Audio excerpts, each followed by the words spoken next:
Move on to this. Former Transnet Chief Financial Officer Anoj Singh's personal bank accounts have come under the spotlight at the state capture inquiry. It's emerged Singh had about 12 accounts when he received large sums of cash from the controversial Gupta family, allegedly. But Singh has vehemently denied any of this. He's continued with his testimony at the inquiry this afternoon. Tracking his evidence is eNCA reporter Kailihle Kumalo joining us live from the newsroom. And Kailihle, Singh's personal accounts now under the fire, but he maintains that he only received a salary from Transnet and later, of course, Eskom.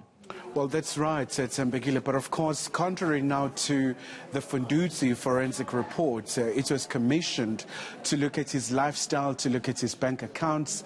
And of course, it was really just looking at all sorts of wrongdoings and irregularities that were suspected to have happened at Transnet. So then subsequent to that investigation, they were able to establish that he had other accounts. So as much as he was getting his remuneration from Transnet and later Eskom, but there were other suspicious means that he was using to source funds. So he was really at pains to try and explain that, well, everything was above board, but of course they were not quite happy with that particular answer that he provided.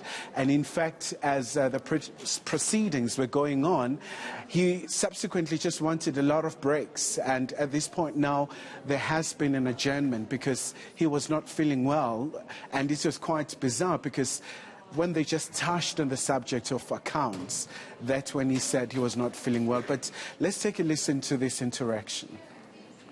8.6.8, there's reference there to the fact that Singh indicated in his responses that all funds received in his bank account were received in lieu of his employment at Transnet and or Eskom.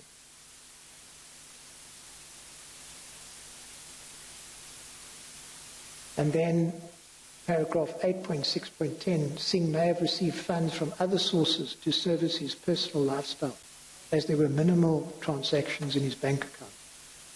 Now, can I just ask you to comment on paragraph 8.6.8?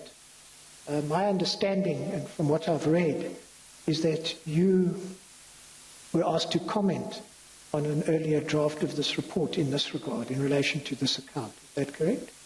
That is correct.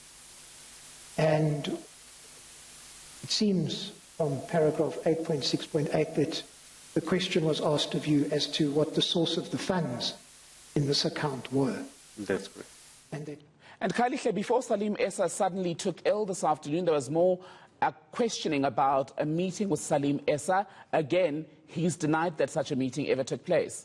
Well, that's right, Tsambegile. And of course, we do know that the former CEO of Transnet, Siyabonga Gama, had confirmed that such a meeting happened, but he doesn't seem to have any recollection whatsoever. And it's a very critical meeting because the character of Salim Essa, from time to time, he always emerges as this very dominant character. And we know that he was a very instrumental person in arranging quite a lot of acquisitions for the Gupta family. But of course, Mr. Singh, he says he absolutely has no idea. Once again, let's take a listen to this. He's also just fabricating the story of seen you having a meeting with Mr. Essa in your office. That is correct, sir. And are you able to offer any reason why Mr. Gama would want to falsely implicate you in a meeting with Mr. Salim Essa in your office? I have no reason, Mr. Chair. Yeah. Okay. So at this time, Mr. Gama was the acting GC of Transnet. That is correct. And you were his CFO. That is. Kailihle, very quickly, while the Commission has been sitting, we're seeing reports and pictures now, in fact, apparently from police of two people who are believed to have been the burglars who broke into the Commission's premises last weekend. How much do we know about them?